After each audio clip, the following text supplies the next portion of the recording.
Okay, we're calling all cyclists to show you 2 stretches that are going to help uh, make your cycling better, recovery faster, and increase your speeds and performance. So the first stretch we're going to show you is a medial hamstring stretch. It runs along the pancreas meridian, so that's the back inside of the leg. And we're going to be on one knee and 1 foot forward. So we're going to be stretching the leg that's forward. And you want to create a little bit of width between your 2 legs.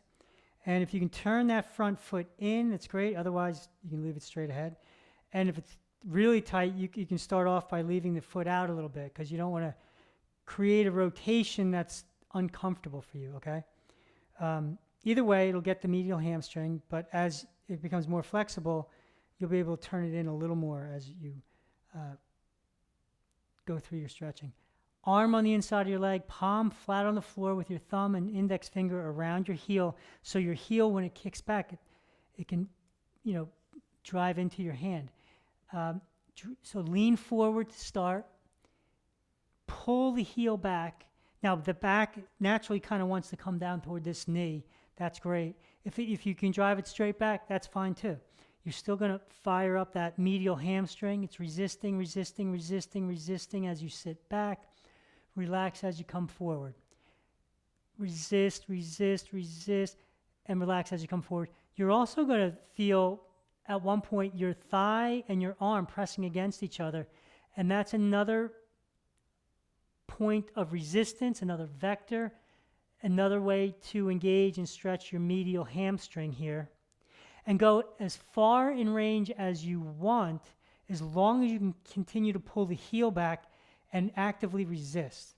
So you want to do 3 sets of 10, 3 sets of 20, do as many as you want to start getting this muscle to work better and help with your cycling.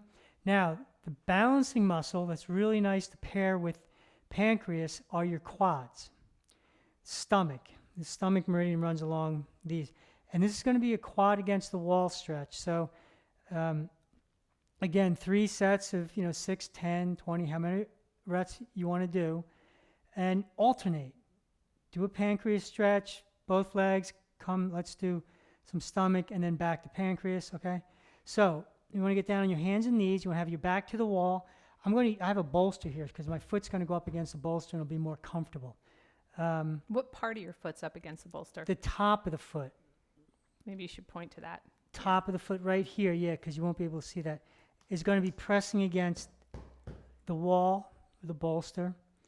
So I'm going to put my right foot up. Now, the question is, how far should the knee be away from the wall or the bolster?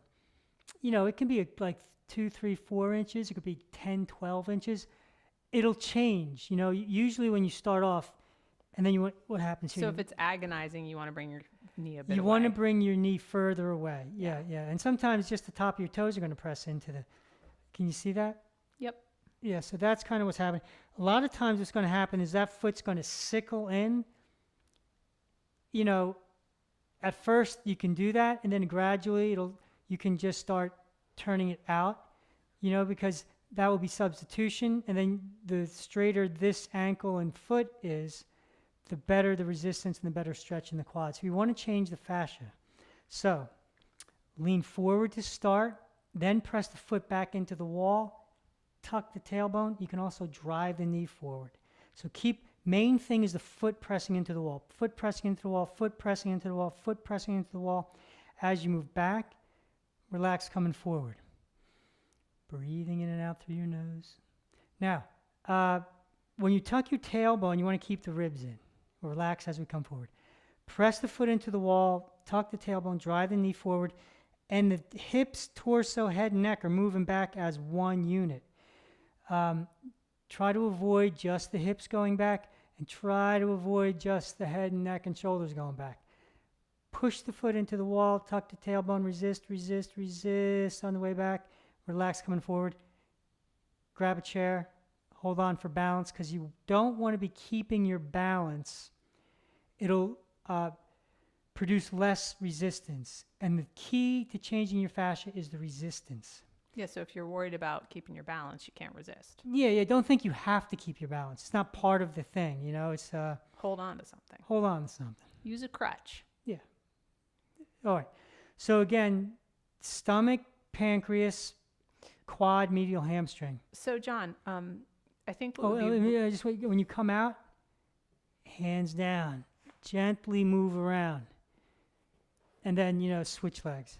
so you talk often about with cycling, the reason that we stretch the medial hamstring is because it's responsible for the movement that you make in cycling, which is, kind of an interesting point, because when we think about flexibility, we don't think about, getting into big poses. We think about a muscle working better to produce a movement.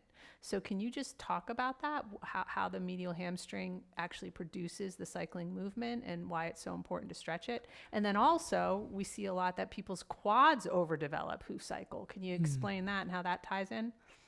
Sure. So whenever we do cycling or play sports or swim, the whole body's moving. But there is usually a primary muscle group that is leading the action. And in cycling, your medial hamstring is actually doing it, because when you're cycling, you're pushing down and forward, and pushing down and forward is pushing you backward. When you push the foot, So it's kind of like walking backwards. it's kind of like walking backward. And so the stomach, the quads, they're the forward movement muscle, right? They're the and the pancreas is the backward moving muscle. Now again, all the muscles are working all the time whenever we move. But what happens very quickly, because people usually start cycling at a younger age, these get fried. Now they might be fried before we even started, because we spent years sitting in chairs 8 hours a day, and that's all the hamstrings kind of don't work properly or fully because of that. So you want to change the medial hamstring, then these won't burn as much. Then knees will start to develop, and knees will get nice and gushy and larger and fire better. And it'll change actually how your whole back interfaces with your legs and everything. It's a really great for cyclists. And so you basically won't be using your quads so much to cycle. Well, yes and no, but you'll take the tension out of the quad, so they'll be able to fire better and complement. Because while one's shortening and lengthening, one's shortening, the other's lengthening, and vice versa, because it does a whole circle. So they actually both do everything, but the primary force of the cycling is, Right. that Yeah, kind it's of really thing. interesting.